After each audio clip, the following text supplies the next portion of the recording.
भगवान शंकर को अगर जल चढ़ाया जाता है तो घर में तेज लक्ष्मी प्राप्त होती है।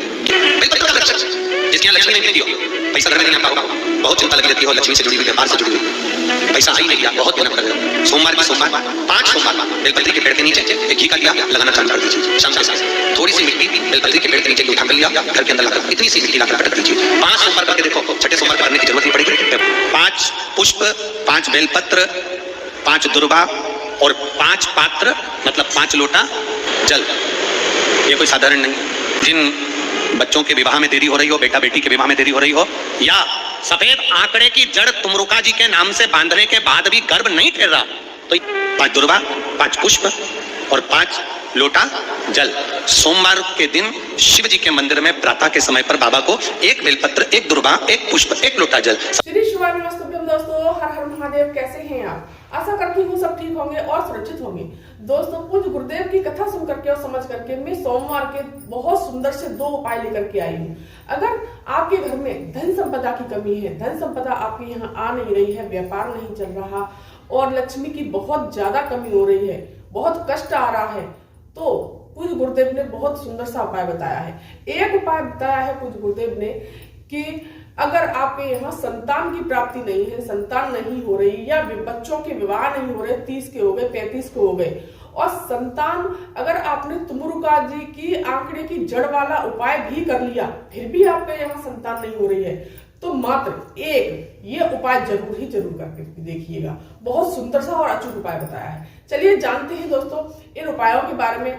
अगर चैनल पर नए आए हैं तो चैनल को सब्सक्राइब कर लीजिए, वीडियो को लाइक कर दीजिए और कमेंट में श्री शिवाय नमस्तुभ्यम अवश्य लिखिएगा। चलिए जानते हैं पहले उपाय के बारे में। आपको बेलपत्री के वृक्ष के नीचे जाना है दोस्तों।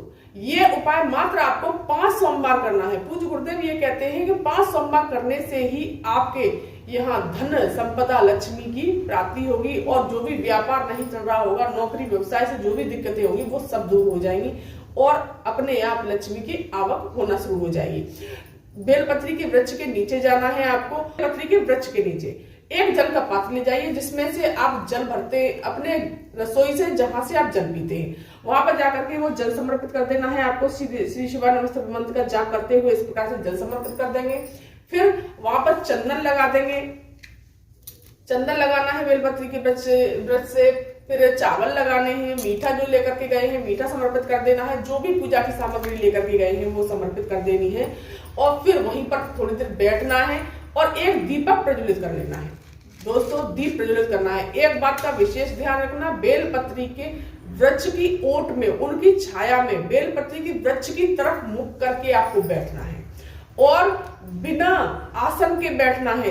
ये बात ध्यान रखना दोस्तों, बिना आसन के बैठना है, उधर की तरफ मुख करके बैठना है, पूर्व दिशा की तरफ मुख करके बैठिए और वहां बेलपत्री के वृक्ष के नीचे आपको प्रार्थना करनी है, मेरे लक्ष्मी नहीं है, धन नहीं है, जो भी है आपकी विनती, और फिर आपको वहां पर दीप लगा करके वहीं से बेलपत्री के वृक्ष के वहीं से मिट्टी, एक चुटकी मिट्टी ला करके ले आना है, उठा करके ले आना है और सीधे आकर के अपने घर में कहीं भी भोलेनाथ का, शिव जी का नाम लेकर के ओम नमः शिवाय या पंचाक्षर मंत्र या षडाक्षर मंत्र या कोई भी महामृत्युंजय मंत्र, कोई भी मंत्र बोल करके अपने घर में ये पटक देना है। दोस्तों पूज्य गुरुदेव ने कहा है, बहुत ही सुंदर और अचूक उपाय बताया है। इसको करने से मात्र 5 दिन में आपके घर से सारे दुख दरिद्र सब दूर हो जाएंगे।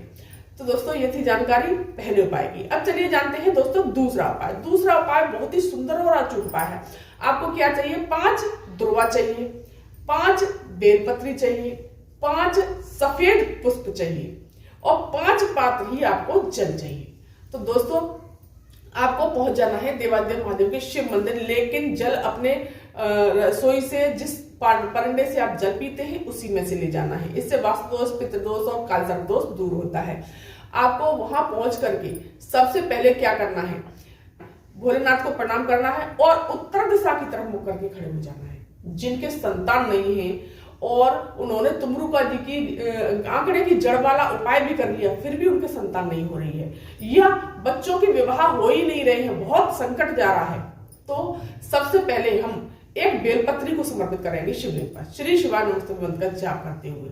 इस तरह से इसमें चंदन लगाएंगे और चंदन लगा करके अब बेलपत्री बीच में से इस तरह से पकड़ करके और इस तरह से पत्ती का मुख अपनी तरफ, डंडी का मुख इस तरफ। और फिर करेंगे एक दुर्वा समर्पित, एक दुर्वा समर्पित करेंगे। फिर उसके पश्चात करेंगे हम एक सफेद पुष्प समर्पित, और फिर उसके पश्चात करेंगे हम एक पात्र जल।